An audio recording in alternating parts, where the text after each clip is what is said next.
The tutorial tester says that specific name. He is caught off guard just as a young boy walks up to him. He was just about to talk about the test when a figure flashed by and chopped both goblins in half the moment they spawned. Hago stared at the stranger, totally puzzled about who he was. See, it's player qualification tutorial day, but he's still not impressed by any of the attendees. They're all breaking under the weight of their pain, too weak to even fight the goblins anymore. It's a 2 versus 1 fight, but this guy is so scared of the next round that he decides to quit right now. The best result we've seen so far got us to round 20, which is pretty good. What on earth is this and why? In just a moment, he'll be staring at an ocean of dead monsters. The boy kept moving forward through the rounds so fast that he couldn't even keep up with himself. His blades are too sharp and his moves are too fast. It was more than just a master swordsman. When test 49 arrived, the ground began to tremble. Suddenly, the floor started to split open. But first, we must learn who this boy really is. He used to lead the strongest team and hold the top spot as guildmaster. So why has everyone fallen to the ground while he struggles to stay alive as death approaches? For 10 years, he has been friends with a blonde named Kyojo and even handed him a rare legendary item to keep him safe during this deadly raid. They all worked hard so they could finally succeed on the 8th floor. But as the boss showed up and Narukami and his friends rushed to fight, Kyojo and his thugs just grinned. The perfect moment to finally take down the top guild had finally come. While the team fought off enemies and the cute healer did her best, a supposed friend suddenly jumped out from behind and stabbed her, and nobody could understand why someone who was supposedly helping save the world would turn on Narukami like that. 10 minutes later, Kyoji yells that he hates how much they've helped him. He used to fear living in the shadow of Narukami and his top Blue Eyes guild, but today that fear is gone. That's what Blonde believes, but he isn't ready for what's next. As the lid clatters to the floor, a boy bursts out of the trash can and wonders if he has finally landed on Earth. He is now Heisoi Subaru at level 1, carrying the memories of people calling him a loser and refusing to reach the real Subaru, who died 20 years ago. He then notices online that the Blue Eyes Guild still exists, with people urging him to honor his father's legacy. The one who says to carry it is none other than Kyojo himself. The target is clear, even though he's only a level 1. With all his old strength plus 20 more years of leveling up, he vows to make that jerk remember who the real boss is. But how will he fight the man who now rules the hunter world? The jealousy that some have for blondes starts from deep within. In the final battle, Narukami stopped the boss's first roar strike with just 1 hit. While his friends showered him with praise, Kyojo only felt more and more jealous from the sidelines. That same day, as Subaru faced the boss's attack, he stabbed the healer and smiled as she died. It looked like Kyojo was charging out of pure anger, but if we rewind, we see that the same guy had already used B in Narukami's team, only to leave them behind with a new plan to get stronger. The plan was draining him to the bone. Now that we're back, the question is how a level 1 can kill the strongest guy on Earth. The first plan was to dig up some information on the old players of Blue Eyes. So he headed to his own memorial while everyone prayed with their Subaru masks on. He looked up and saw a glowing flower hovering above the casket. He sprinted over, snatched the item, and realized it was the unique talent of his former teammate. On the day of the final battle, he unleashed a cyclone to sweep his fallen friends all the way through the air. So perhaps there's a sliver of hope for it to keep on living. But if they survive all of this, can they still truly be called his allies? With no power to help us, rushing is the absolute worst thing we can do. Before he could touch anyone, he had to find his strength again. With only 2 days left until the player qualification tutorial begins, your sword is getting stronger. The best thing about Kyojo being alive is that he can finally be killed. Now we're back at that big test day. Right when he reached step 49, the ground shook and the floor began to crack. Huga yelled at him to take off running.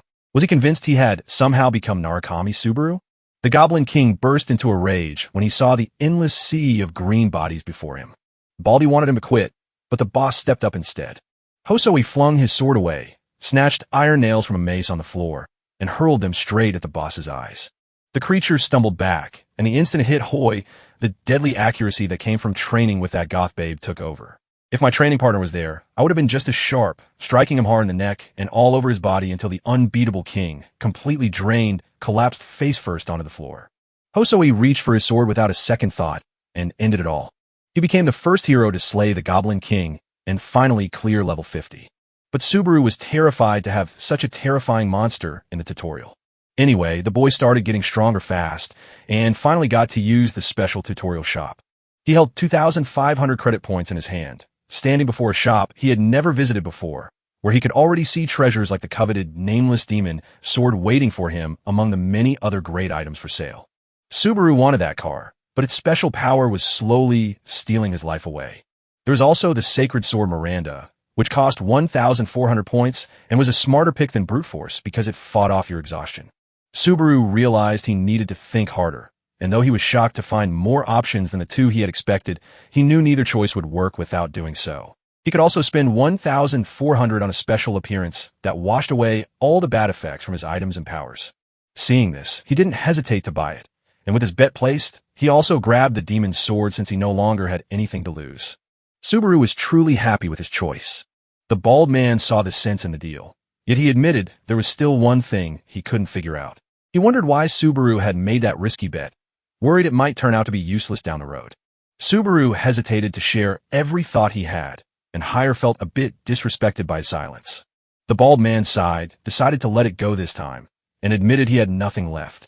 By the end, Subaru just realized he never expected that kid to become an instructor. Once upon a time, Helger was a huge fan who went up to ask for an autograph. Subaru just flatly told us he didn't have time for that. The boy begged so hard he was crying, telling them his name was Helger. It seemed time had been kind to him and kept his hair from falling out so soon. Subaru refused to say a word and begged that the results stay hidden. Huger promised to raise the boy as a good citizen and asked Subaru to join the Knights Guild, but Subaru simply said no. Hoyer panicked and desperately tried to tell the boy how lucky he was to have an instructor guiding him. But the hero just walked up the stairs, leaving the bald man all alone and sad. Seconds later, on the second floor known as the starting city, things suddenly got busy as people hurried to sell their goods. But Subaru felt worried because he had found a rare second chance to fix everything. Since Subaru had lived through this before, he knew he had to try harder this time. He did this for his friends who were waiting for him and to bring his revenge to an end. In the starting city, there stood a quiet room just for personal practice. You could test out your skills or gear for free anytime you wanted. The receptionist pointed to training room 1, but Subaru insisted on room 5, shouting that he was responsible for whatever happened and handing over 50 credits despite the old man's pleas. Here, bigger numbers mean harder challenges, so it made sense to give beginners a simpler spot to start. But the hero wasn't actually new to this. He stood ready on the 5th floor. Once Subaru stepped inside and snatched up the new sword, the blade instantly knew him as its master. All the stats were boosted, but life and stamina began to drain, and the greed skill kicked in to give back a little bit, though its level was still too low to fix everything. So the nameless demon sword stepped in to absorb power and restore other stats until the protagonist finally hit his limit. He didn't hesitate for a second before spending 10,000 credits to bump the skill up to level 2. Now that the skill was downgraded to rank E, it could handle the sword's heavy cost, though it still drained his life force, and his stats shot up again. Then he sprinted into the room, diving right into the traps to start his first test. After a few minutes, Subaru walked past the front desk to find the receptionist already fast asleep. He jolted awake, wondering if he was dreaming, because it felt like the young man from earlier had just walked right past him. The receptionist stood up and racked her brain to remember who it was, even though only 10 minutes had gone by. Sure enough, he went to room 5, knocked on the door, walked in when he heard no answer, and was even more shocked to find the room so trashed it looked like an earthquake had hit. The next day, Subaru stretched out and grumbled that his body felt as stiff as a rock. The best part was that it was a weak demon sword, because a normal one would have been even worse. Thanks to the fading side effects, Subaru managed to tap into a little power, though with his current self, he still couldn't even grip a demon sword. The skill he bought worked perfectly with his sword, and Subaru figured the greed bet would probably help him unlock some electric powers too. He had to figure out how to get stronger without any money left after his recent upgrade. Money troubles made Subaru realize just how messed up he really was. A passerby tells his crowd that being there makes him feel a wave of nostalgia. He's a streamer who, right after getting 1,000 credits from a guy named Alexander, pours coffee all over his own head.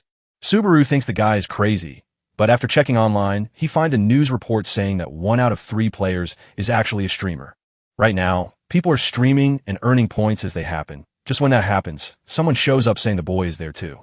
He laughs at the strange sight of finding a Subaru there.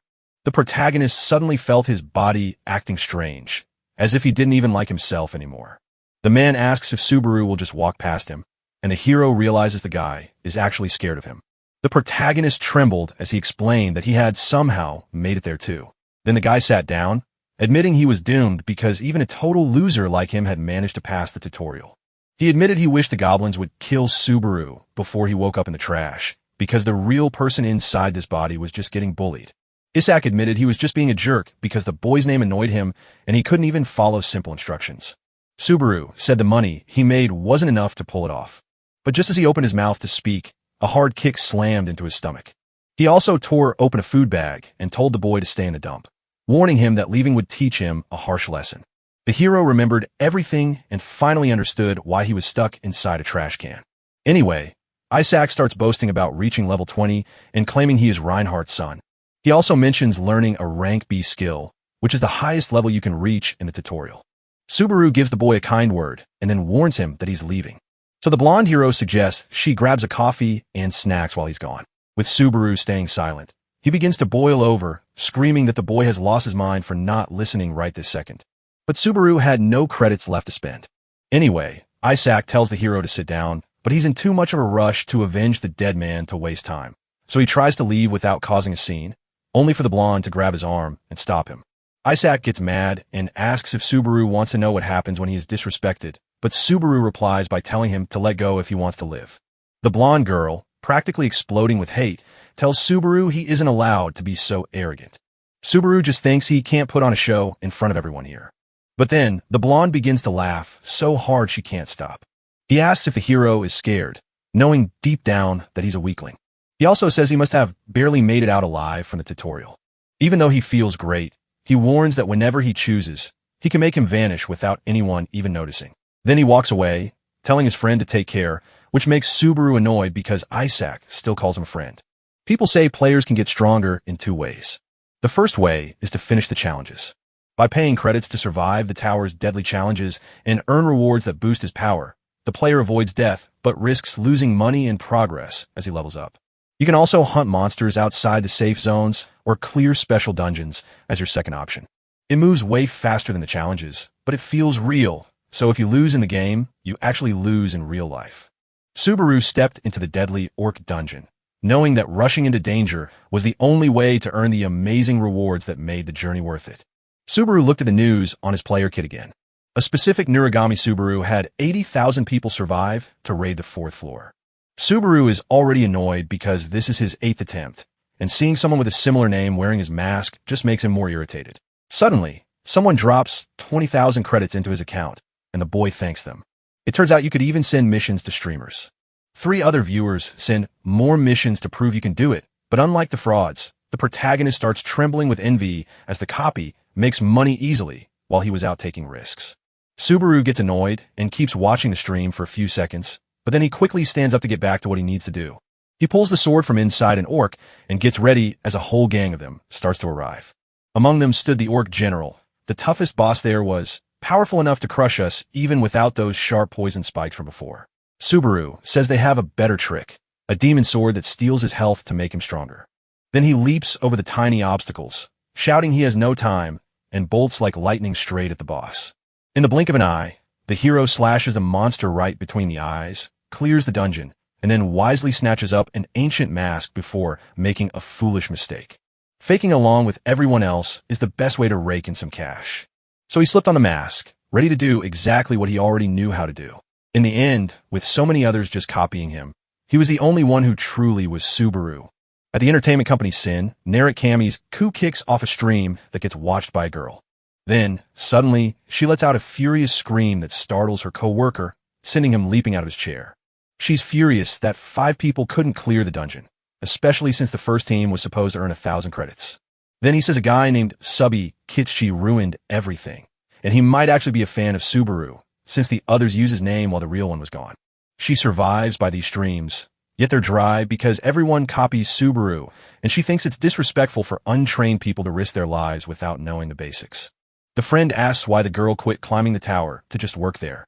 After a moment of thought, she admitted it was boring. So the friend kept quiet too, since he had given up. He realized she had begun the climb to meet Narukami, but then lost her drive. Anyway, the girl screams that an amazing kid has shown up. But because he was wearing that mask too, they both nearly passed out.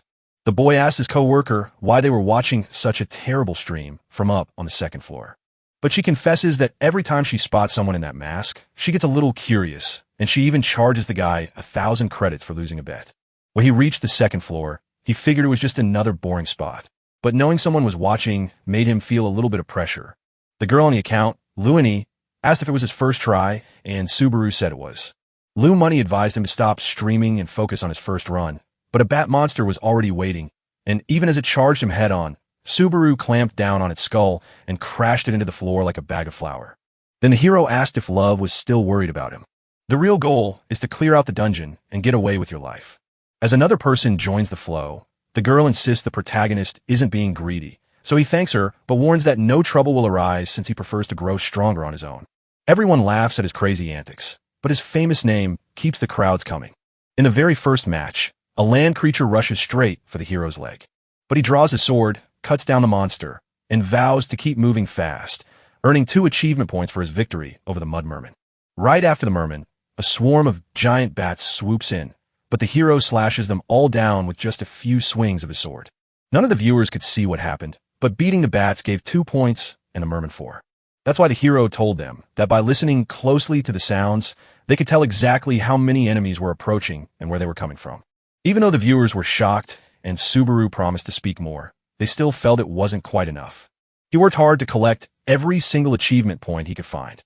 Everyone wondered if he was wise to stay quiet or if a big trouble was coming. It feels that way because the hero finally reaches a spot that looks just like a bat's nest. As soon as they spot Subaru, the chat turns into a panic. While everyone thinks the stranger is just messing around, Subaru accepts the 100 credits left behind as a reward for killing all the targets. Back at the streaming company, the boy shouts to ask what his co-worker is so focused on. Yet he apologizes, but she just ignores him while staring glued to the hero's screen. The boy asks what she thinks is so interesting. Then she warns that something is wrong, and just as he tries to offer to pay his debt, she tells him that's not the issue at all. Until this very moment, she hadn't even noticed him. The boy still didn't get it, but he knew it made sense because he was blowing up all the monsters by himself. So that habit of keeping an eye on the masked people turned out to be the right thing to do. Back then, Subaru was admired because even when opponents tried to stop him, his breathing and focus never wavered. To everyone else, his moves looked effortless, as if he could already see what his opponent was about to do.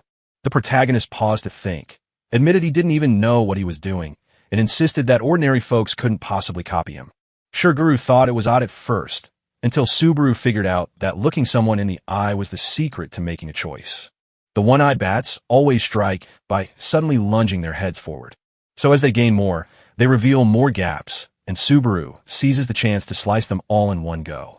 To the viewers, the lesson was as simple as move your foot to walk, but Lavani ends by telling the boy not to forget his credits, even as the boy plays with his kid in silence for a long time before admitting he doesn't know how to accept them. The crowd can't believe how clueless he is, but Lou steps in to help, so the boy wastes no time and rushes straight to his next goal. Inside the suit shop, the girl lets out a loud scream of pure joy. She complained that it was terrible, yet her face gave away that she was actually having a blast. As the boy grumbles, she asks if he's ever seen anything quite like this before. He jokes that the second floor is a real challenge, but the girl insists that this only makes the hero even more incredible. She gets so dizzy talking about him that she thinks their meeting is fate and even guesses he's the reincarnation of Murakami Subaru. But Saigon, her friend, cuts her off right before she decides to chase the protagonist. That was exactly what she wanted, but Sean was thinking like a business owner. He warned that if they told the boss about this, they'd get in serious trouble. So the two fought, but Lou stepped back for now to keep watching the hero's live stream. And just then, the hero reached the dungeon's most important spot. The final spot to finish, it was already waiting. Then, he leaned against the gates, which swung open on their own to show a sleeping monster inside. That scary beast was Greg, the wolf warrior who ruled this floor. They had to pass a test to earn the warrior wolf's respect. The system never said we were meant to hunt this monster. A guardian stood ready, yet someone offered 3,000 credits for the chance to take down the wolf. In his world, that sum felt huge, so he began to panic. Finally, the monster began to stir, slowly rose from the ground, and started talking to our hero. The wolf's first question is whether the hero is truly alone, so the hero asks him to check if he's willing to stay. Greg admits he finds the guy interesting and notices he smells like a true warrior. The warrior tribe's wolves can sniff out a person's true nature, so while one wolf quickly nods for Subaru to keep moving, the hero quickly corrects him, saying his target is Greg, which leaves the wolf scratching its head in confusion. Subaru knows someone is hunting him, but Greg caught the scent and figured it out. Back at Sin, the two workers head to see the boss, and John Tail types on his computer to ask about how many people are watching the protagonist.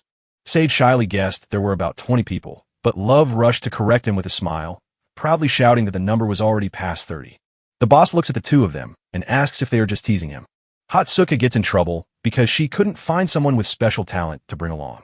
The boss thinks she should become a streamer since she's so talented, but the girl just shrugs it off and tells Subaru that he already has 40 people watching. Back in the dungeon, the wolf readies its attack while the hero fights to stay calm, gripping his demon sword for the very first time and acting on instinct. The monster jumps to strike the hero with incredible speed, but he manages to block the blow at the very last moment. Greg yanks out his razor-sharp claws and lunges to slash the boy. He gets pushed back and realizes the enemy is very strong. He knew he couldn't win by fighting hard, so he came up with a new plan and focused on dodging instead. Greg tells the hero he has no hope of winning, yet he still praises him. Just as the monster lunges, the hero blocks its claws with a perfect, well-timed move. Unluckily, he ends up backed against the wall, so the monster says he had fun and tells the boy to say goodbye. As Greg charged, Subaru threw himself under the giant wolf warrior to escape. He watched the wolf's moves, tricked the monster into crashing into the wall and getting stuck so he could strike. Subaru didn't hesitate, slashing at the wolf over and over until his last strike finally ended the fight. By the time it was all over, Greg didn't care anymore, cheered Subaru on for being so good, and then collapsed onto the ground in defeat. As the protagonist's skills all leap to a higher level, he pockets 500 achievement points. As the chat turns wild, he gets a reward of 3,000 credits for the mission. With 3,150 credits and 618 achievement points in hand, the door to the next level finally swings open. But as he steps in, a crowd of 16 elemental choice messages pops up before him, the exact number shifting with his player talent. If he hadn't taken the Thunder Path back then, he'd have to change his name. He picked a path and vanished into the next level. Back in the suit, the game shifts and the crowd gets just as excited as the girl. Hatsuka claims that 60 people already living there is far from normal. The boss nods and says it's amazing because he even beat the wolf. Even so, Subaru was a beginner and betting on him felt like a dangerous gamble. So, in this spot, Hatsuka challenged John to a wager. She warned that if Subaru couldn't master the thunder, she and her friend would go 5 years without getting anything. Ken shouts right away that he won't go along with this. John feels he has nothing to fear, especially since he is the only one who has managed to summon the thunder so far.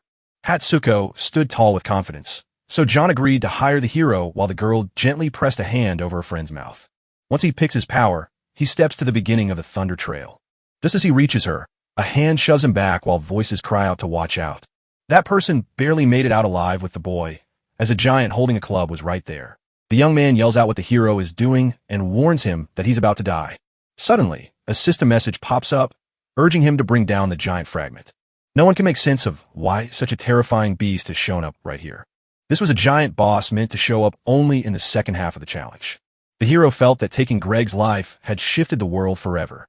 The giant crashes its weapon down hard, but the hero just barely slips out of the way. That young man from before keeps claiming they barely escaped, but the protagonist just wants to finish this quickly before they get in the way. As the giant lifts its weapon to reveal an opening, the hero slips inside, leaps onto its arm when it slams the ground, climbs to its head, and drives his sword straight into its neck to end the fight instantly, proving he didn't even need to tell the giant to be quiet since it's now silent forever. Once the giant falls, the system announces the fourth stage is done. The hero levels up with new stats, and he finds a special item called the Giant's Heart. That boy who tried to help the hero is just as confused as everyone watching the broadcast. After witnessing that scene, the young man began speaking more politely and asked who Subaru was, learning that he was the hero destined to slay the giant. Sometime later, in the city, the protagonist takes a moment to read through the notes in their player kit. Everyone is dying to see the rare item he just won. Driven by curiosity, he announces that everyone will join him in the search. He pulls the giant's heart, a rare ring that boosts vitality and healing, from his subspace. He also receives a lightning-charged suit of armor named Thunderclap. A viewer named Lovyukama Subaru gave 5,000 credits, so Subaru could earn the thunder. He gave thanks, and many others poured their credits into the mission, making the hero even more determined to win. Seeing how eager everyone was, Subaru finally realized he could have been special all along, and then, right on the heels of that thought, someone knocked on his door. The boy from earlier walked in right behind a blonde knight wearing heavy armor. He admits his late arrival, and says he has brought the captain of the knight village, Celius. The two meet and start chatting about the giant attacks. The young man tells us that both the knights and the people keep their eyes open around the clock. That's why he treated Subaru so badly, because this time the protagonist had to protect people while he was gone. Pellis thanked the hero, but he just said he did what had to be done. Pellis stands as the heart of the village, a fearless knight who steps up to face the towering giants. Changing the topic, the knight says they've already found the giant leader and are ready to risk their lives to end it all right now. Then the two bow to the hero, begging him to help save their village. Everyone in the chat is shouting that Pellis can't die. But Subaru knows the story for the next stage doesn't end with a happy night. He gently asked the boy to lift his head, and with a reassuring nod, he promised to help with whatever he could. So the knight says thank you, and the fifth stage starts. By late afternoon, a group of warriors leads the protagonist to the giant chief's lair. Then, he glances at the player's uniform. The screen buzzed with comments, and the view count kept climbing. Finally, the knight called the group to halt because they could see the fallen giant chief waiting ahead. Pellis steps forward to draw the enemy's fire so the hero can stay safe and hidden. But the main character grabs him and stops him just before he makes a big mistake. Suddenly, the ground began shaking so hard that everyone had to grab on tight to stay standing. Then the hero warns that the monster is already awake. As soon as the monster spots the group, huge giants burst from the earth and begin chasing them. It's hard to figure out why an army just popped up out of nowhere. Pellis feels there is no way to fight back. Then the nightmare starts when brave warriors get caught and eaten by those scary monsters. All of this played out before the others, who stood ready with psychopathic smiles on their faces. Pellis yells for everyone to run back to the foot of the mountain right away. As the disaster breaks loose, some knights freeze in shock while others fight to stay calm. One of them goes crazy from watching his brother get killed. Then Pellis yells for everyone to run, making it clear it's an order. He tells his men to think of their families and the village, warning them that if they die there, it will be the end. By the time it was all over, only Pellis and Falcon were left standing in the front line. But the hero holds his ground, refusing to take a single step back. The blonde yells that he has to run and lead the knights away for another day. However, the main character insists that it is his voice that should carry that message. He asks why the blonde isn't running and says he can't fight hard while the knight is still around. Pellis tries to tell him he can't run and leave a foreigner to handle it alone, but the protagonist just insists he go. So the blonde steps out to find some extra help. Since his life belongs to Subaru, he prays his friend returns home safe. All the giants rise up and stare right at the hero, but instead of waiting to be hit, he turns and runs. He yells that he'll fight the monsters, then swiftly chops off the leg of one before slicing the other giant to get to him. The monsters start to watch Subaru closer, since he just knocked out two of them in the time it takes to blink. Even if it was just a test, the hero wouldn't let anyone be left behind. As the battle rages on, the blonde sprints without stopping. But at one point, he gets angry with himself for agreeing to run away. The protagonist chats to himself, convinced he won't end up in a real fight. Even though Pellis was supposed to die, Subaru knew he could save everyone. So he kept fighting and smashed two more monsters with one powerful hit. As he swings his blade in an endless blur and sends another sword flying high, the demon's weapon keeps drinking up the energy. Subaru, feeling tired, sprints ahead to clear the way and find the chief quickly. He used the giants' bodies to push himself forward. He leaps over tiny monsters, lands on a giant head, and keeps going, his gear helping him stay strong as he jumps from one massive face to the next. He desperately needed to find the chief, and luckily, fate smiled on him when he spotted him right in the middle of everything. The boss looks just as eager to kill the hero as anyone else. Subaru's fear grows as he realizes that if he doesn't end this fight right now, he will die. As the monster readies its strike, he crosses his fingers and prays it lands. Subaru snaps his fingers to wake the thunder inside his armor, which stings the giants and sends them into a frenzy of chaos from the deafening roar. Even the boss couldn't stop it, so the hero leaped over him and drove his sword straight into the giant's neck without missing a beat, leaving the monster to collapse instantly while the system announced Subaru's victory. Everyone cheered as Subaru's stat soared, but instead of striking a cool pose like in a normal manga, the storm grew worse and his stolen stamina vanished. Even though he beat the level, the monster stayed until the exam ended, and since he had nearly died there, continuing was something he wasn't ready for. Since Stage 5 was finished, the sky shut down and a giant black thunder crashed from the clouds onto Subaru while everything else was happening at once. Rina sat in her cabin deep in the forest, quietly watching the player kit. Shigura walks up and asks what she is doing. Then she says she's loving the cool breeze.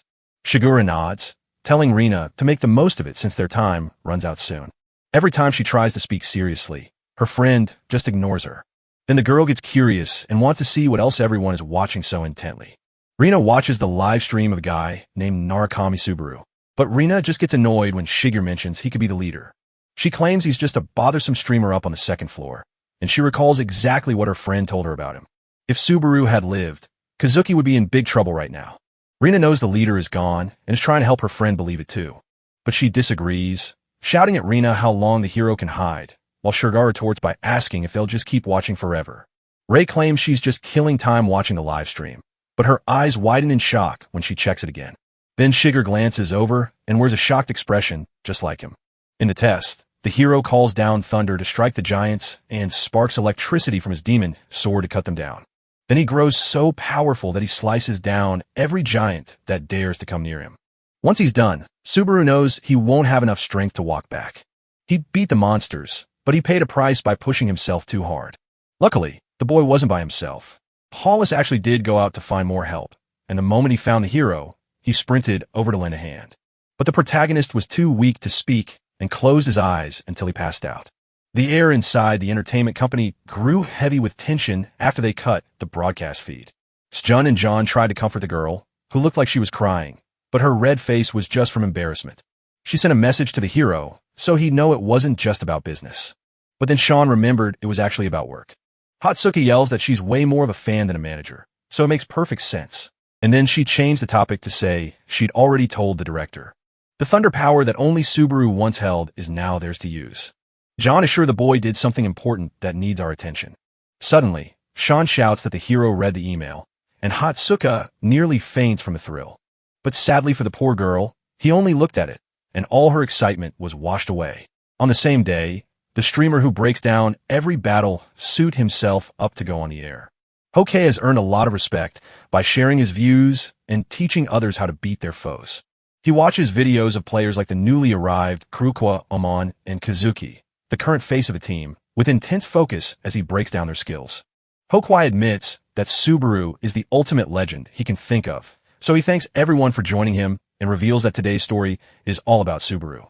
Hokwai heads to check out the live events, only to stumble upon the protagonist stream. Even he starts to worry that the hero is using his new powers too well. Hokwai tells the story of the hero who guides the sword's power and puts just the right strength into it without wasting a single drop of energy. The streamer sees no flaws to point out and knows that people just don't get it. He then says he's going to be very important and tells everyone to pay attention. By the end, Hokwai almost forgets to use his special power, but Hawkeye says the boy's control is now even better than Subaru at his best. The next morning, the hero jolts awake with a sudden fright. The system warns that stage 6 is still paused and asks if he wants to interrupt the challenge. Even though Subaru knows his tiredness is normal, he still feels quite weary. But while he was sleeping, he noticed his audience had grown, so he apologized, promised to take a break, and ended the broadcast. The protagonist flashes away to the waiting room and spots a gate standing right ahead. Suddenly, Hatsuka's message arrives again, urging him not to miss this proposal. Subaru instantly thinks it's spam, but his face lights up when he realizes it's from the entertainment company Sudden, and later, back in the city, he checks out the player kit. He finds out that the huge entertainment company that backs the players is a major player in the business. The streamer tied to Senhai praised our heroes so wildly that it went viral. Subaru sees the comment section as like a battlefield, but he's also thrilled about the compliment and thanks Hawaii for having such great taste. Outside where the protagonist stands, Isaac begins to walk toward them. When Hawkeye tells him the hero has great potential, he snaps in rage because the boy is stuck on the second floor. Isaac has to hold himself back a lot before he loses control. But once he steps into the tavern, his spirits soar because he spots the hero sitting there. Isaac reaches out to speak, but Subaru just turns a deaf ear. So he walks over to the table and hurls the steaming cup of coffee right at the hero. Once he gets noticed, the boy says sorry and acts like he just saw the guy. Isaac points out that the second floor is very small, but the hero ignores him and keeps going. So the blonde girl asks for the coffee and sweets again, but he flies into a rage because Subaru is about to walk away. He shouts that he already warned him last time what would happen if he keeps doing this. Then he grabs the hero and says, "Say sorry if you don't want to die." The hero shoves Isaka's hand away, shouting that he's done wasting time on this nonsense. He gripped so tightly that the blonde's hand felt like it might snap. So Subaru walks away, claiming it's his turn to get revenge since someone else spilled his coffee. Isaac tries to stop him, But Subaru doesn't look back and slams the door without a care. The blonde guy admitted he just wanted to climb the tower without any trouble. After being treated like trash, he decided to stop being so soft. Standing outside the cabin, the protagonist checks the kit and sends a message to the person waiting at that wooden house in the forest. Since he'd already sent a message to Rina asking to meet up. After beating up a bunch of monsters in a dark cave on the second floor, the hero gets ready to step into the boss room where the Lizard King is waiting. The hero is already comfortable with his level 3 greed bet, but suddenly a spark ignites into a massive salamander boss, causing him to sprint away in a panic. To prevent another crash, Subaru tested the lightning by powering up his legs and leaping into the air to strike the salamander. Subaru moves like his old self, but the monster blasts a wall of fire that kills the boy right before he can rise. He pours the thunder's fury into his demonic blade to slice through the fire, but his strength begins to fade. Finally, the hero climbs onto the monster and splits it in two with all his might, standing tall on its back to claim the dungeon. As the hero steps out of the dungeon, he notices his tiredness fading much slower than before, yet he still has plenty of supplies left to use. The problem was that to raise the greed bet, the price had jumped up to 40,000 credits. All Subaru ever hoped for was for someone to finally show up and get him a good job. But right then, someone called out his name from the back of the woods. That person was already laughing at him for trying to level up there, saying that even though they've known each other since childhood, he's still totally surprised. Subaru admits that he will keep trying no matter what. Isaac warns Subaru that their time is nearly over, and this might be their last meeting, leaving Subaru curious, while the boy with hawk eyes heads into a wine shop in the city center. Inside, the president of the Sun Company, John, motions for him to take a seat. They chat about ordinary stuff, like how work is going well. Hokwai replies that it's somewhere in between. But John says it's normal, and that his fans won't just disappear without a cause. Anyway, the two quickly move past their tea to the real reason they're there. The president is curious to hear what Hokwai thought about the hero. Just as he promised before, he stands there boasting that his own talent far outshines Subaru's. John trusts his friend's gut feeling and tells him he wants to hire him too. For this reason, the Hawkeye tells everyone that the president has a sharp eye for business. After hearing his teammates' comments, John decided to hire Subaru, asked the streamer to team up with the hero to boost their views, and then the battle resumed with just the two of them left, and the hero agreed to face them without fear. Isaac warns that terrible things are waiting for anyone who dares to step into the dungeon all by themselves. He also says the boy got this far only by luck, and he mocks him for trying to be Subaru. The blonde girl hated the blue-eyed leader so much she wanted his name to be forgotten because every single thing about him annoyed her. Feeling worn out by the world's constant attention, Subaru finally asks the villain why they keep bothering him. Isaac claims it's all about the name, but Subaru points out that everyone seems to adore it. The blonde tells him that the hero knows who his dad is, but he still doesn't get it.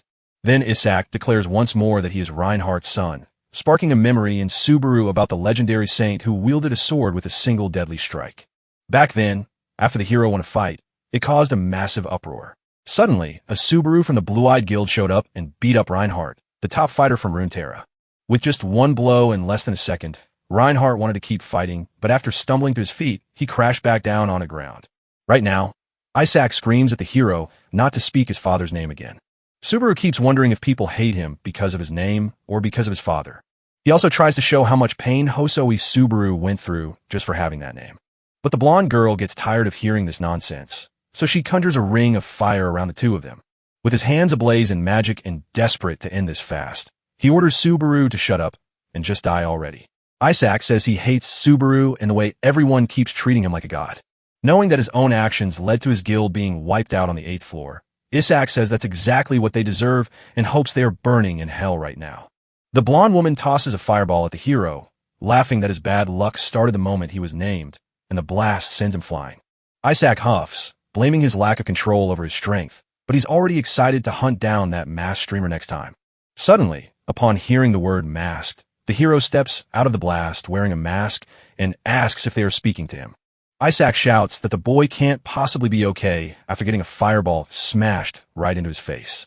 But the hero hates it when people shout, and he especially can't stand listening to an idiot like that blonde guy. He hits the boy hard in the stomach, knocking him down onto his knees. After getting hit, Isaac could barely form any words.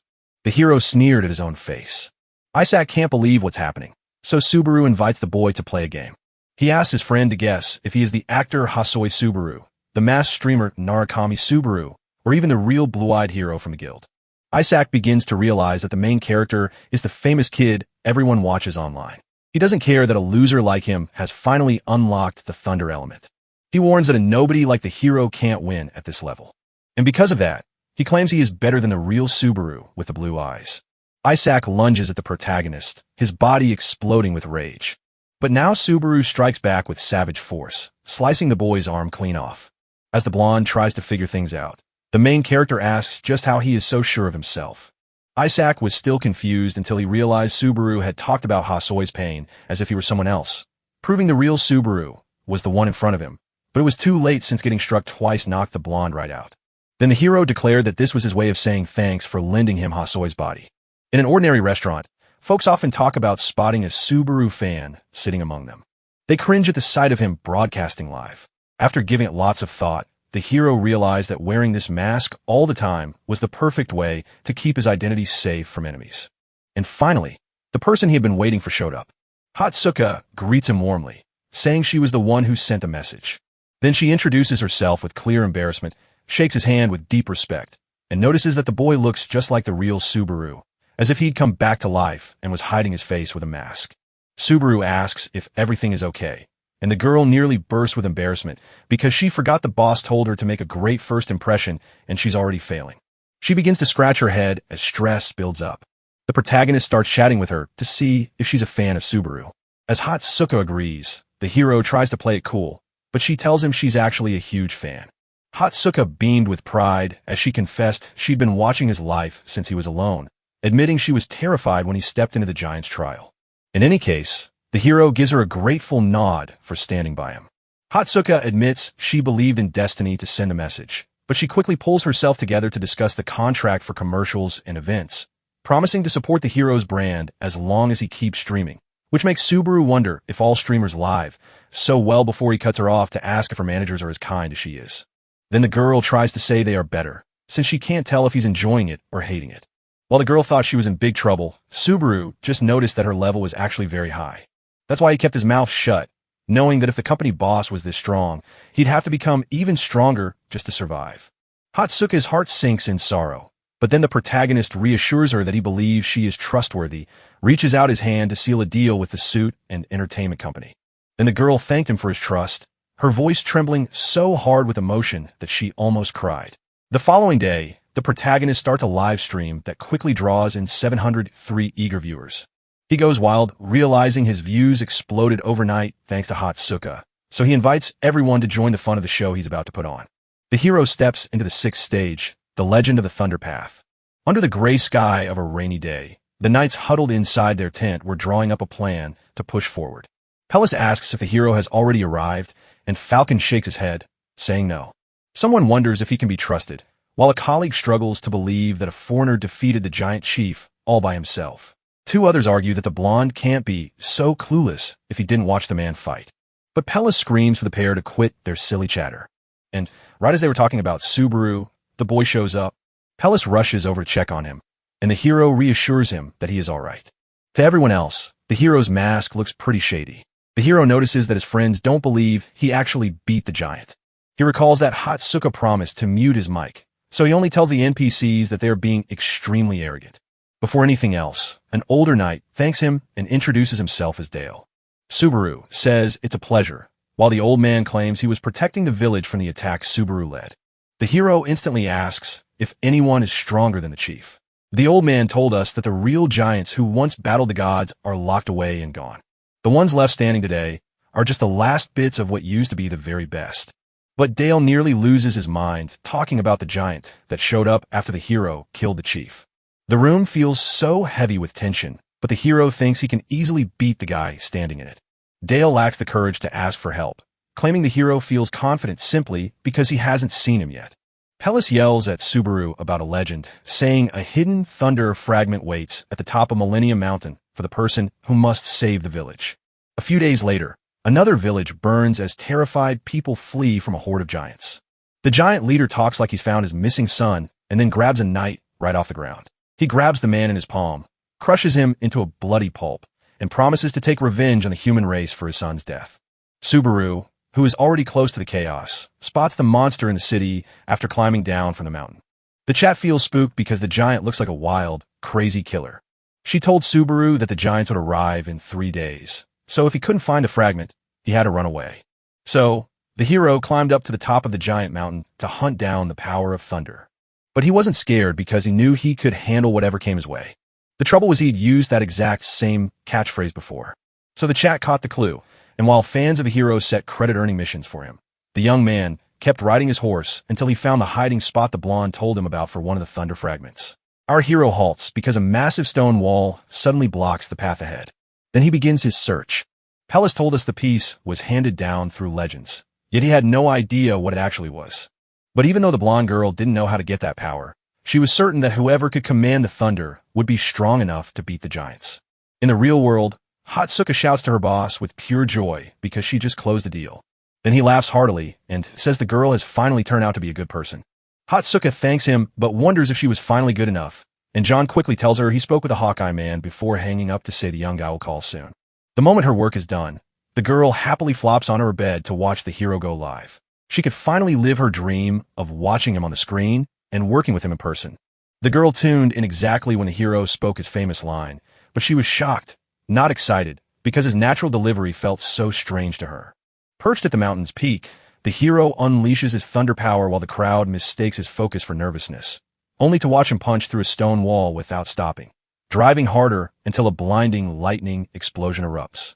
Then he feels a surge of joy because he has finally found something truly important. Everyone in the chat is wondering what's going on with the hero. He felt a storm brewing inside him, calling to the hidden power he'd just found on the mountain. And though he had no key to the locked door, as he reached out and touched the stone, lightning erupted, filling his hand with electric force, which he then clutched tightly to smash the barrier, causing the rock to tremble and swing open like magic, welcoming him through. Then he takes a deep breath and steps forward to face the last big challenge. Once he steps through the gates, they lock the boy inside until he is done. Inside the tent, the protagonist listens as everyone keeps talking about their plans. The old man asks the blonde if she truly believes the hero will get the power of thunder. Then he says yes without a second thought. Dale says the leader trusts him a lot, and Pellis saw no reason to doubt that at all. Right then, a figure suddenly pops up screaming that everyone's going to die, no matter if Subaru pulls it off. He shakes with fear on his knees, warning that his coworkers don't realize how powerful the giant they're about to face truly is. Pellis turns to the boy and asks if it's time to quit right now. The blonde girl is convinced he's a hero because he saved her life once. But the boy points out that Pellis can say it's easy only because he hasn't ever seen a monster. Suddenly, the ground beneath the tent begins to rumble, sending everything off the tables tumbling to the floor. Suddenly, a knight bursts in shouting that the enemy has arrived, catching everyone off guard since they didn't think he would come so fast. Stepping into the cave he just opened, he moves forward, searching for the next step the test demands.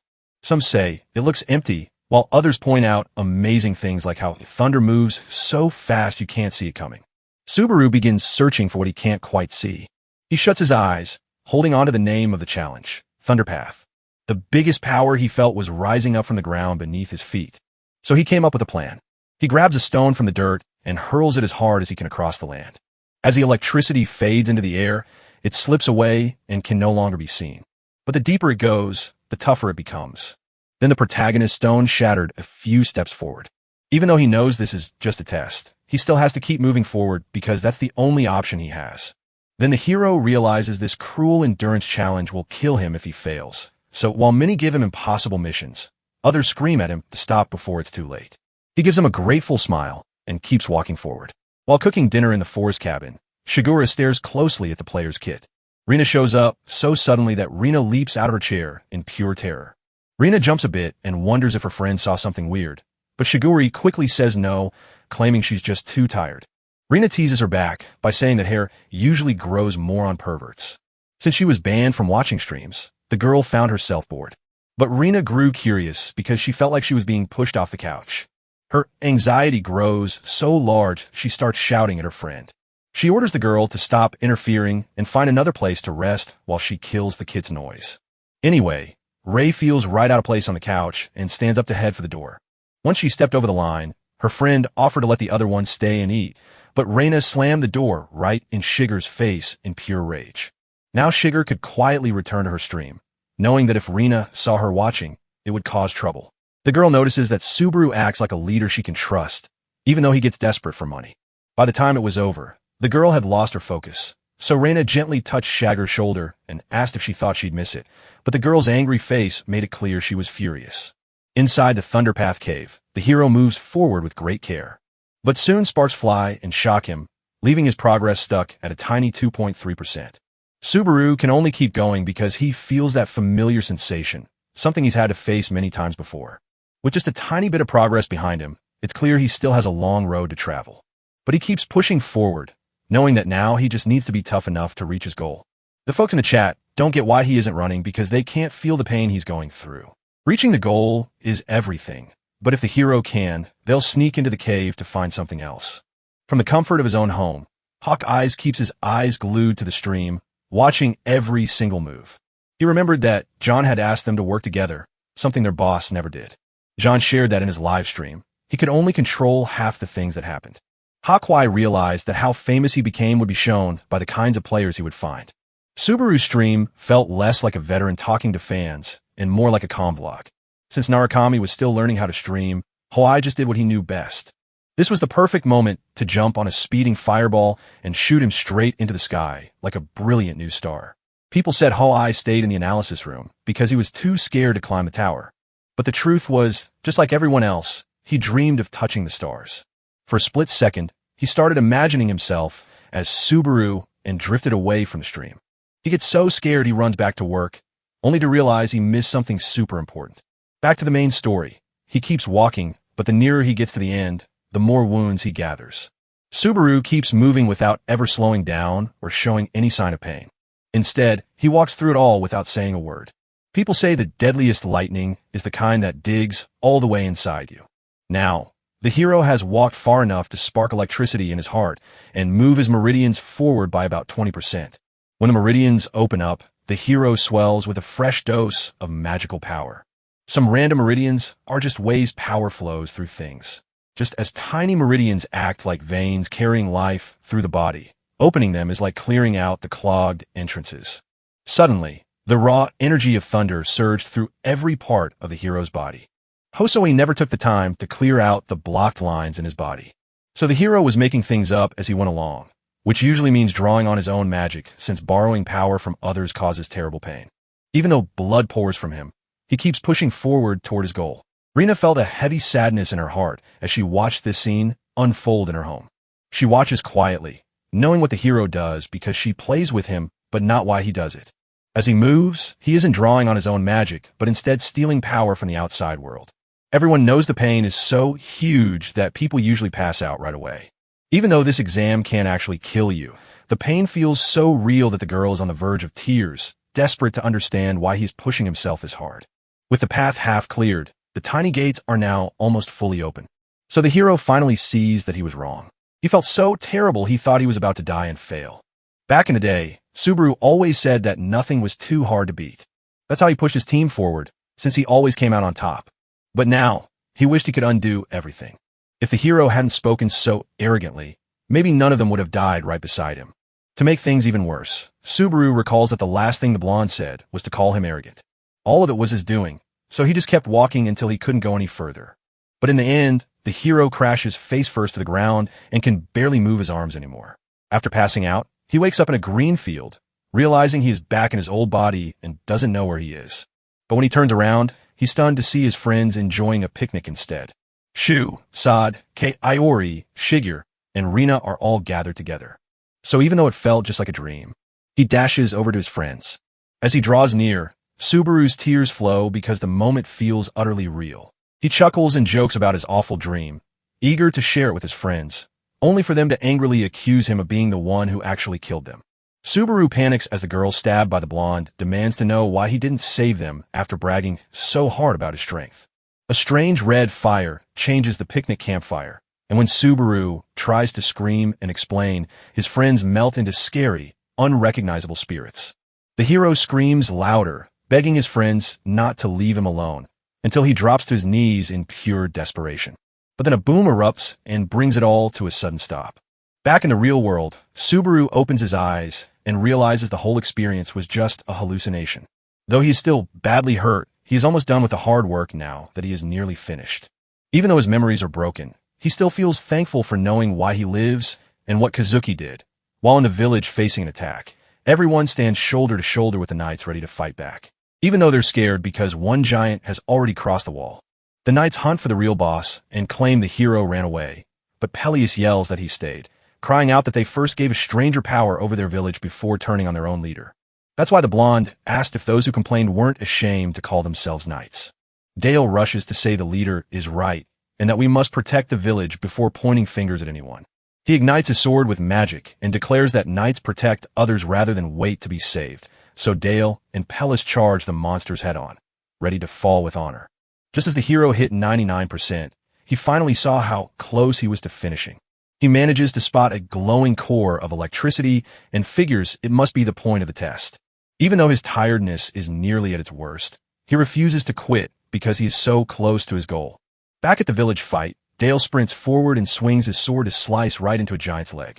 The monster screams in agony and lunges at the old man, only to miss, while the blonde hero steps up from behind, telling his partner to fall back as he scales the giant's towering form. So when he hits the top of the giant's neck, he leaps over and slashes the beast from every angle, killing it in a heartbeat as it crumbles backward, defeated and powerless. Seeing this gives the knights a tiny spark of hope. They rush to the monster's body to vent their anger and fear. Peleus says that with the strongest giant now dead, they can finally rest. But Dale sadly warns that this wasn't the boss they were looking for. Even though they're in the dark, the other knights are shocked at how easy the challenge was. One of them believed things would finally get better, but then he was suddenly crushed. Peleus and Dale just see a shadow from far away, but the blonde knows this enemy is completely different from anyone else they've faced. As the progress bar hits 99.99%, the hero clutches the electric core in his hands, holding it steady without letting it slip away. That is why Subaru screams that this is the first step of his revenge. A flash of electric energy explodes and vanishes, signaling that he is finally finished. But just as he was relaxing, a shock surged through Subaru's body because the smaller meridians finally opened. If anything else had hit him even once more, he would have been dead. Fortunately, the hero only passed out right after finishing the 6th level. From a distance, John worries that the hero keeps pushing too hard and never knows when to stop sending messages. While talking to Falcon Eyes, the two mention they are watching Subaru's live stream, but Hawaii shouts over the boss that the hero is going to become a star both as a player and a streamer, just like Narukami Company. Hokai claims the hero's actions feel real because that's exactly what we want to see. After all, the true boss of the Blue Eyes was a player, not a streamer, so they were getting to watch a new Subaru come to life right before their eyes. The story returns to the hero's broadcast. After spending a while lying on the ground, he finally manages to rise back to his feet. His entire body feels sore and tired from the exhaustion. It's sitting at 81 out of 100, but Subaru's stats have gone up. Since he made it to the 6th stage, he earned enough viewer credits to reach half the cost of upgrading his greed bet. And now he finally holds the secret legendary Spear of Lightning that no one in the chat knows about, giving him the key to defeat the giants. Even though this special item is meant for just one use, you can only find it up on the 8th floor. So the hero decides to hold on to it for the time being, noting that such powerful items can shift based on the situation, before stepping out of the cave to take on those enemies. The knights turn back to the village, only to find a monster as tall as a building waiting for them. This is the real giant we must defeat, and he is already right up against the walls. The monster King Grog lets out a scream so loud it shakes the ground. Just then, a knight bolts away while Peleus wonders what he's doing, and the boy cries out that he warned them they didn't know how big the problem really was. In that instant, he rushes to the giant's feet, kneeling and begging for his life. But the boy's luck turns sour because the giant gets angry when a tiny worm dares to ask for anything. Dale rushes over to help his friend stand up, then tells both of them to run. But he lingered too long, so when the blonde woman screamed a warning, Grog stomped on both of them and killed them instantly. Peleus loses his drive because he realizes there is no way to win or run away. Everyone there is stuck inside, trapped like birds in a cage. Peleus starts out trembling with fear, but soon that fright turns into a blazing rage. He screams desperately that he knows who killed the giant's son, which finally grabs Grog's attention just as the giant demands to know where the killer is. The blonde shivers but thrusts his sword toward the spot where he claims Subaru went. The boy mistakenly sent the monster to the wrong place. Yet he wasn't stupid and realized the knight was lying. So he demanded to know if the human who killed his son was there or if Peleus had tricked him. And he was ready to kill the knight for it, until a lightning bolt struck the mountain and caught the giants and the knight's attention. It grabbed everyone's attention simply because it was so huge. Pelles was so confused that for a split second, he thought he was actually the main character. From the mountain's peak, our hero begins the final test, stage 7 called lightning, because anything stronger than this would be impossible to beat on the second floor. Finally, the hero stops being scared and declares that he will smash the monster with a single blow. For now, Grog is stronger than the hero and strikes first, but the protagonist unleashes a lightning spear so powerful it makes the sky's clouds dance. With just a tenth of its power, the spear summoned a sky of red storm clouds and black thunder. The hero is worn out, yet the object suddenly appears in his hand. At just 33%, a dark spear made of lightning begins to appear. But sadly, chasing too much can't fix the harm that's already been done. Subaru knows he isn't strong enough yet to claim a legendary item, so the battle ends with him exhausted and the chance to win fading away. Soon, the hero realizes the monster up on the mountain has spotted him. It was clear he'd draw eyes to himself after all that loud ruckus. Grog stopped looking at the blonde woman, because those flashes of lightning made him certain the man who killed his son was standing right there. Pell yells to get the monster's attention, but it ignores him, and now he's worried because the village is swarming with tiny giants. Grog stares at the light on the mountain and realizes his son must have suffered a terrible lot to get there. He bolts like a crazy man, screaming that he'll make sure the hero gets a bite of it. The monster crashes through trees and everything in its way, while the hero stands ready with 88% of their strength. He knows this bet is all or nothing and he might miss, but because of that, he never takes his eyes off the target. Back in the day, a teammate once whispered a secret. Don't let anything steal your focus when you're ready to throw that spear. The advice was simple. Aim in a straight line and let go of every unnecessary thought. The boy added that the spear's shape was key, especially since the hero was different from the other throwers. After all, he was the one in charge of the blue eyes. Though Subaru feels nervous with over 95% of his power ready, he recalls the advice given for when a normal spear won't work. Instead of throwing it, he should blow it up. As the monster lunges right at us, the chat panics and screams for us to throw it now. He prefers to hold back and only act when the very last second arrives. The monster keeps climbing and then suddenly leaps toward the hero. It drops straight onto Subaru. With his eyes locked tight on the beast, the hero finishes his final preparations at exactly the right moment, knowing he gets only one shot to strike. He just knows he has to swing, no matter what comes his way. The hero's arm burns from the lightning, yet he still throws it just as the giant is about to grab him. So he stops Grog from dodging, slamming his forehead into the monster to make it drop instantly. As lightning hit the giant and he burst into flames, Grog screamed his son's name until he vanished. By the time it was all over, nobody in the chat could believe that Subaru had actually won. Stage 7 is done, and the hero's power levels jump up. And as a prize for his effort, he is given a special item called the Heart of Thunder. Subaru is lost, but the item turns on by itself and shines a bright light. Suddenly, the hero wakes up in a strange place and sees the shadow of a giant looming over him. But when he tries to scream or move, nothing happens. Alongside that giant, other nameless shadows rise up around Subaru and stare him down. It looks like they're trying to show the hero something, but his hand starts to glow and blasts that place away with a beam of light. Then, back on the mountain, the system declares that the main mission has started. It tells the hero they can use the Heart of Thunder to find clues hidden around the village. Subaru still isn't sure if this was real or just part of the game. He quickly apologizes for the silence, grabs his well-earned 40,000 credits, and then suddenly acts tired to end the show. In the starting cities bar, the protagonist asks Hatsuka if dying like that is normal, and she says yes, only to remind him afterward that his stream now has over 3,000 viewers. Subaru is shocked that his focus on the exam was so strong he didn't even notice. Regardless, the girl says this is amazing for a beginner's test, and the hero realizes that ending right when things get exciting makes the audience hungry to see what happens next. Subaru surprises the girl by telling her he wants to show the subscribers their rewards in the next live stream, all while staying true to himself.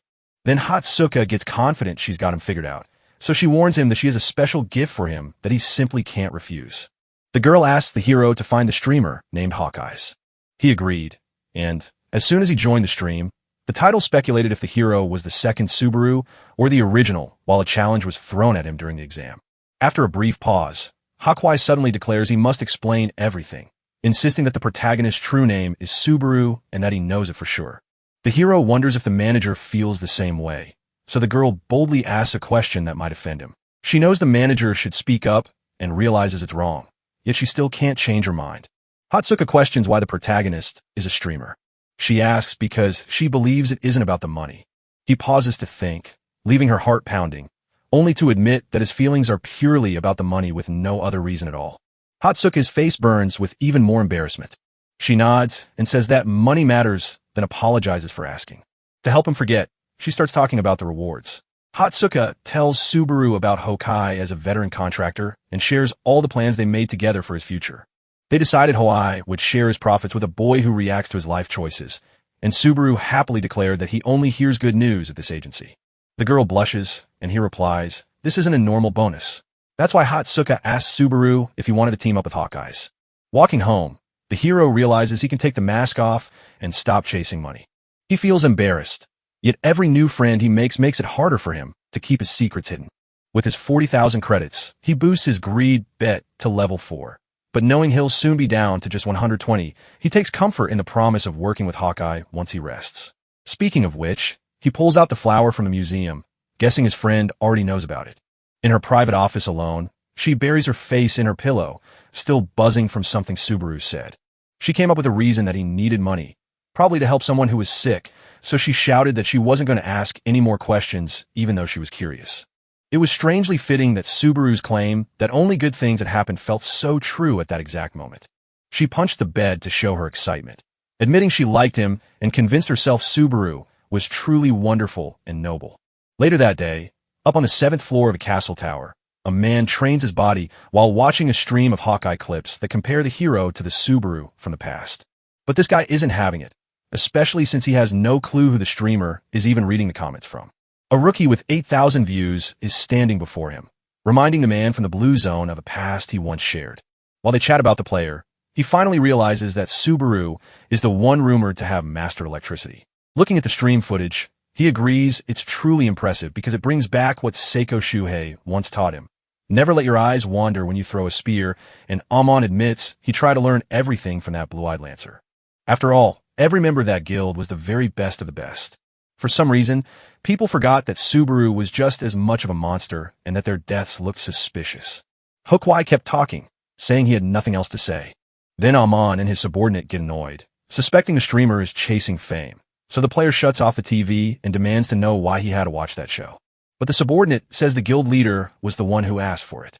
The Thunder stands for the Blue Eyes, which act as the mother guild of the Blue Zone. The subordinate whispered that they found out the hero was desperate for money. That's why he grabs a cloth off a pallet and reveals the player a stack of 100 gold bars. Ammon jumps at Subaru's demand for cash, not worried about the high contract price.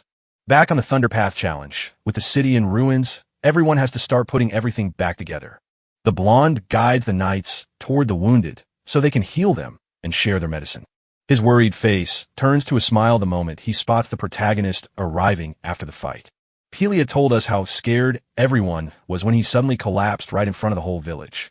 The hero tells his friend he still feels a little sick, and the friend understands right away.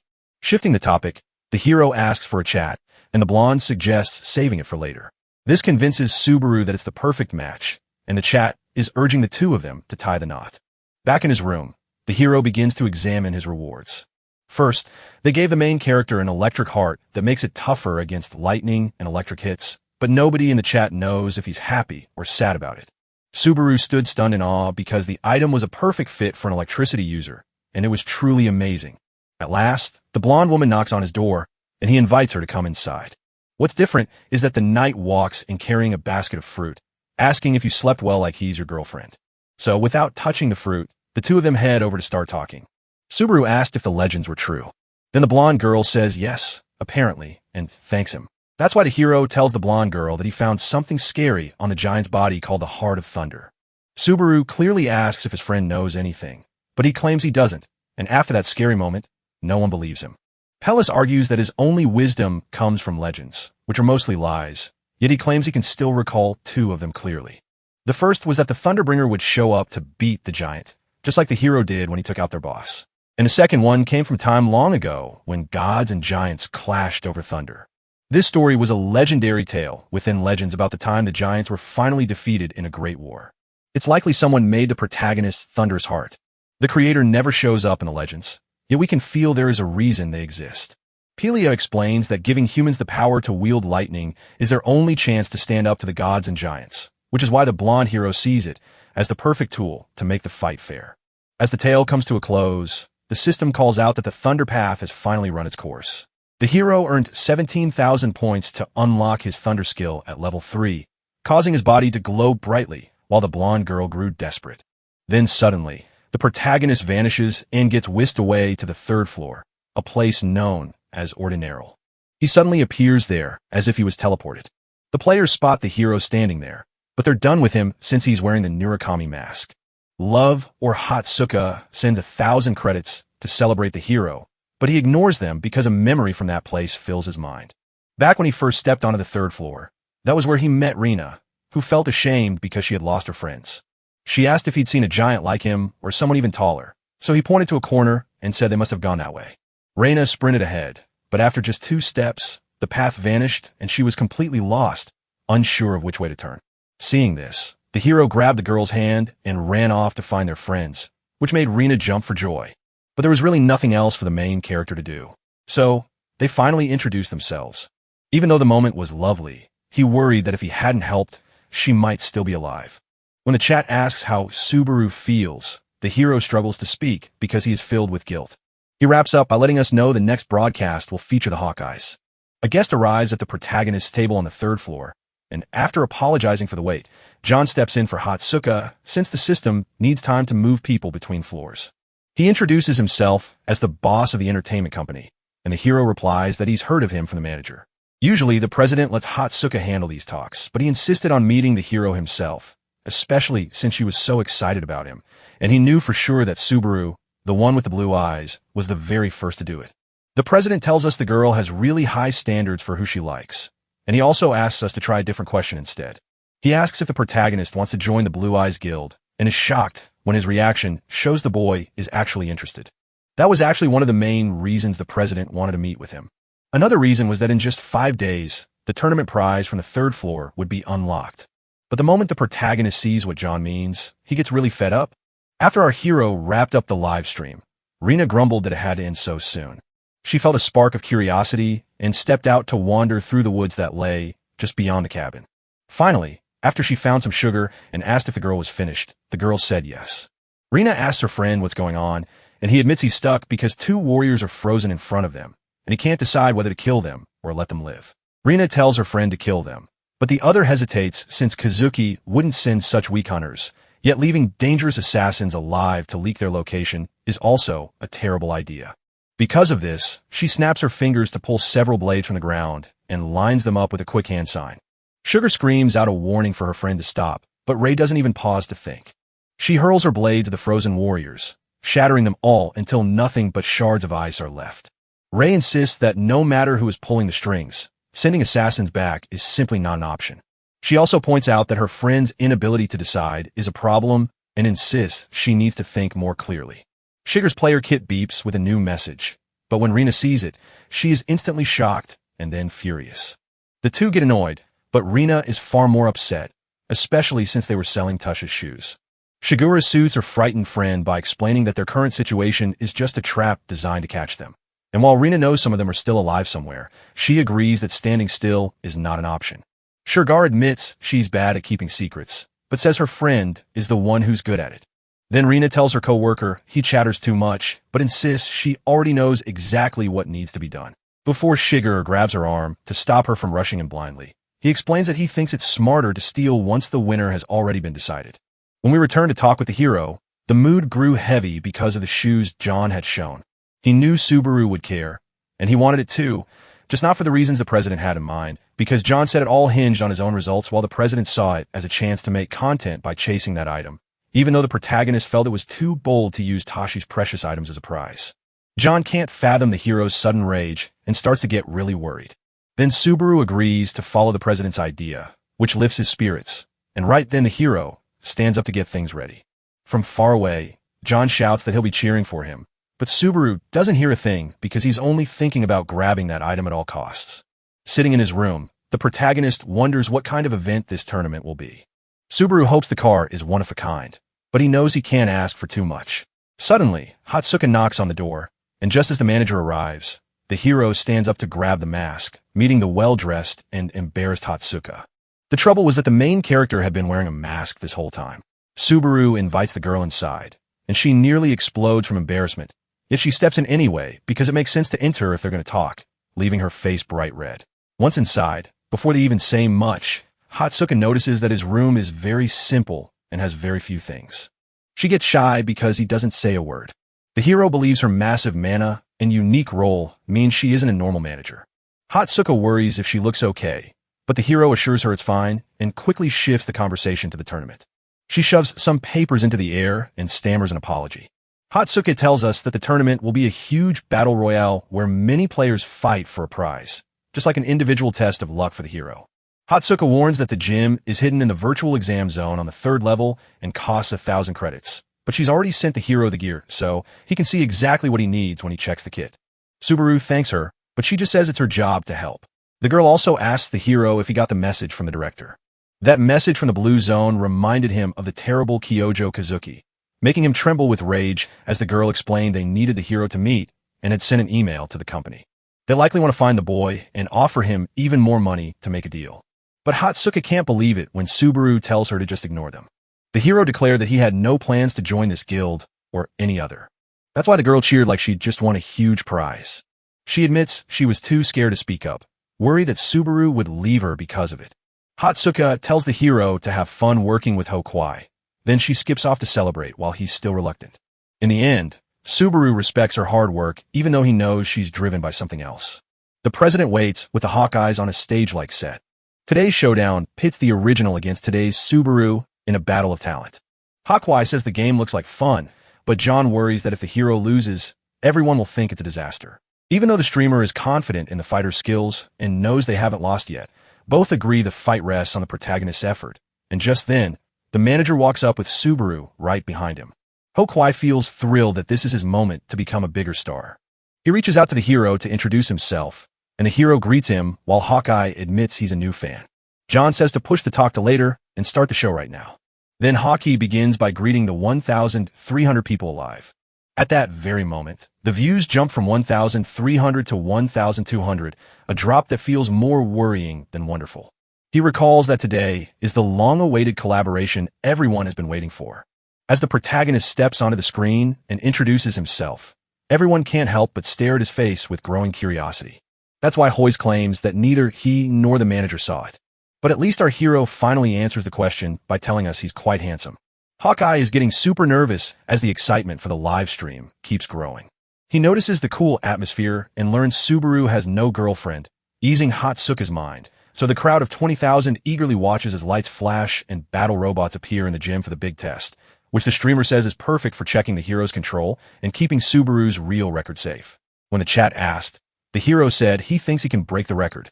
Just when they seemed frozen, those giant war machines suddenly woke up and leaped all at once toward the hero. Even though the hero has tried his hardest, the chat still doesn't believe he can break the record. Some are still unsure, but everyone is jumping with excitement.